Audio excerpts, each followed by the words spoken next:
నరేంద్ర మోడీ గారి యొక్క కార్యక్రమంలో చేస్తే అక్కడ వాల్మీకి మహర్షి పేరు మీద ఒక పెద్ద ఎయిర్పోర్ట్ నిర్మాణం ఇనాగ్రేషన్ ఈరోజు జరుగుతూ ఉంది. అదేవిధంగా అయోధ్య ఏదైతే ఉందో అయోధ్య స్థల్ అనేటువంటి నామకరణం పేరుతో అత్యాధునికమైనటువంటి రైల్వే స్టేషన్ కూడా ఈరోజు ప్రారంభం కావడం ఏదైతే ఉందో నిజంగా కూడా శుభ సూచకము. ప్రజల సౌకర్యార్థము అక్కడ వచ్చేటటువంటి భక్తులకు అందరికీ కూడా సౌకర్యాలు కల్పించాలనేటువంటి ముఖ్య ఉద్దేశంతో అటు రాష్ట్ర ప్రభుత్వము కేంద్ర ప్రభుత్వం రెండు కూడా పనిచేస్తూ ఉన్నాయి.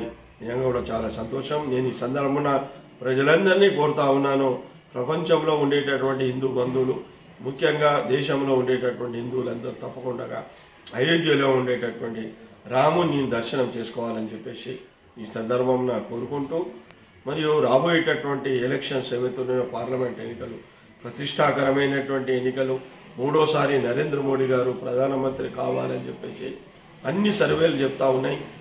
ప్రధానమంత్రి ఎవరు అనేటువంటి సర్వే జరిగినప్పుడు 74 నుండి 75% తిరిగి ప్రధానమంత్రి అయితేనే ఈ దేశం ఏదైతుందో సౌభాగ్యము బాగా ఉంటుంది, వర్తిల్లుతుంది. దేశం యొక్క ఆర్థిక పరిస్థితి ఏదైతుందో ఆర్థిక సూచి ఏదైతుందో 8 పాయింట్ దాటిందంటే ప్రపంచం అంతా కూడా కుదేలవుతున్నా కానీ భారతదేశం యొక్క ఆర్థిక పరిస్థితి రోజు రోజుకు పెరుగుతూ ఉంది. ఆత్మనిర్భర్ ద్వారా మొత్తం భారతదేశంలో ఉండేటటువంటి అన్ని రాష్ట్రాలకు సరి అయినటువంటి ఏదైతే ఉందో వాళ్ళకి నీతి ఆయోగ్ ద్వారా ఆ రాష్ట్రాల అభివృద్ధికి నిధులు పంపించడము, జిఎస్టీ ద్వారా కూడా వేలాది కోట్ల రూపాయలు ఏర్పాటు చేయడము, స్వచ్ఛ భారత్ కింద అదేవిధంగా దాదాపుగా 3 సంవత్సరాల నుండి 80 కోట్ల మందికి ప్రధానమంత్రి అన్నదాన పథకం కింద ప్రతి ఒక్కరికి 5 కిలోల ఏదైతే ఉన్నదో బియ్యం అందించేటటువంటి కార్యక్రమము, మరియు అదేవిధంగా గ్యాస్ సబ్సిడీ కార్యక్రమము, ముద్రా యోజన కార్యక్రమము, ఆయుష్మాన్ భారత్ కార్యక్రమము, కిసాన్ సమ్మాన్ నిధి కార్యక్రమము, అదే గ్రామాల అభివృద్ధి గురించి కూడా ఈ విధమైనటువంటి అంటే make in India digital India ద్వారా ఈ మొత్తము ప్రపంచాన్ని కూడా ఆకర్షించేటటువంటి స్థితి శ్రీ నరేంద్ర మోడీ గారు తీసుకురావడం జరిగింది. ఈరోజు దాదాపుగా 60 నుండి 70% ఏదైతే మార్పిడి ఏదైతే నోట్ల మార్పిడి బంద్ అయిపోయింది.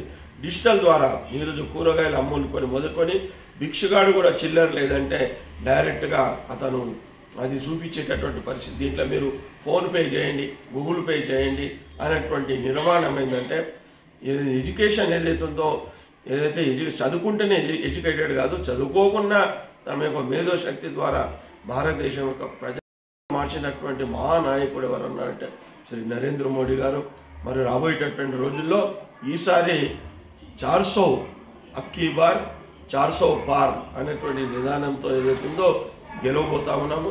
తెలంగాణ రాష్ట్రంలో కూడా ఇప్పుడున్నటువంటి 4 పార్లమెంటు స్థానాలతో పాటు అదనంగా ఇంకా 6 పార్లమెంటు స్థానాలు భారతీయ జనతా పార్టీ గెలుచుకొని, ఎందుకంటే మొన్న జరిగినటువంటి అసెంబ్లీ ఎన్నికల్లో 6% నుండి దాదాపుగా 17-18% వరకు ఓట్లు పెంచుకోగలిగి 8 మంది ఎమ్మెల్యేలు గెలిపించినటువంటి పార్టీగా భారతీయ జనతా పార్టీ వచ్చింది. రాబోయేటటువంటి రోజుల్లో కూడా గెలుస్తామని చెప్పేసి ఈ సందర్భంగా నేను తెలియజేస్తాను. అదేవిధంగా మొన్న ఈ దిశ నిర్దేశించడానికి శ్రీ అమిత్ షా గారు స్వయంగా రావడము, కొంగర్ కలాన్లో ఏర్పాటు చేసినటువంటి దాంట్లో డివిజన్ అధ్యక్షులు, మండల అధ్యక్షులు, ఆ పై స్థాయి వారందరికీ కూడా రాబోయేటటువంటి ఎలక్షన్స్కు సమాయత్తం కావాలని మొన్న జరిగినటువంటి అసెంబ్లీ ఎన్నికలు ఏవైతున్నాయో ఇది నాందిగా తీసుకొని రెట్టింపు ఉత్సాహంతో పనిచేయాలని చెప్పేసి నిర్దేశించడం జరిగింది.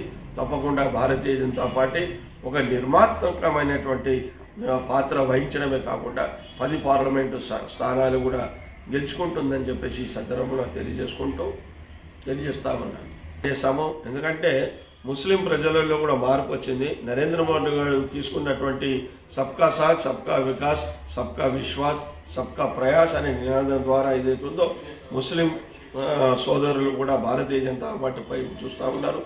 మనకు తెలుసు 370 ఆర్టికల్ తీసేయడము, జమ్మూ కాశ్మీర్లో ఏదైతే స్వయం ప్రతి ఏదైతే తీసేసి అక్కడ రాబోయేటటువంటి రోజుల్లో ఏదైతే అసెంబ్లీ ఎన్నికల నిర్మాణం గురించి ప్రయత్నం చేయడము, మొన్న జరిగినటువంటి ప్రజా అభిప్రాయ సేకరణలో ప్రజలందరూ కూడా సంతోషం వ్యక్తం చేస్తూ ఉన్నారు. తప్పకుండా మేమంతా భారతదేశ ప్రజలేమే అనేటువంటి విషయాన్ని తిరంగా జెండా ఎగురుతూ ఉంది. గ్రామ గ్రామాన మళ్ళీ జాతీయత భావన ఏదైతుందో అక్కడ ఉండేటటువంటి ప్రాంతంలో పెరగడము, అదేవిధంగా మొన్న జరిగినటువంటి అసెంబ్లీ ఎన్నికల్లో కూడా భారతీయ జనతా పార్టీకి మైనార్టీ ఓట్లు రావడం ఏదైతే శుభపరిణామము. అది మనము చూస్తూ ఉన్నాము. గతంలో జరిగినటువంటి ఎన్నికల్లో ఉత్తరప్రదేశ్లో కూడా ముస్లిం ప్రాంతాల్లో బీజేపీ గెలవడం జరిగింది. తప్పకుండా హైదరాబాద్ పార్లమెంటు స్థానం ఏదైతుందో ఈసారి బీజేపీ గెలవడానికి ముమ్మాటిగా ప్రయత్నం చేస్తుందని చెప్పి తెలియజేసుకుంటాం. గతంలో నేను 2004లో అటల్ బిహారీ వాజ్పేయి గారు ప్రధానమంత్రిగా ఉన్నప్పుడు నేను ఇక్కడ నుండి కాంటాక్ట్ చేయడం జరిగింది పార్లమెంటు సభ్యునిగా. దాదాపుగా నాకు 3 లక్షల ఓట్లు రావడం అంటే మామూలు కాదు. మొన్న ఇదే విషయాన్ని దేశ ప్రధాన మన యొక్క అఖిల భారతీయ జనతా పార్టీ ప్రధాన కార్యదర్శి తరుణ్ చుగ్ గారితో సునీల్ బన్సల్ గారు చెప్తూ చాలా ఆశ్చర్యం ప్రకటించి 3 లక్షలు నీకు వచ్చినాయంటే గ్రేటు. ఈ తప్పకుండా ఈసారి మనం గెలవడానికి అవకాశం ఉందని విశ్వాసాన్ని చేశారు. నేను కూడా హైదరాబాద్ పార్లమెంట్ కాంటాక్ట్ చేస్తా అని చెప్పి పెద్దలకు తరుణ్ చుగ్ గారికి బన్సల్ గారికి కూడా నేను కూడా చెప్పడం జరిగింది. ఇక్కడ ప్రజలందరూ కూడా కోరుతా ఉన్నారు.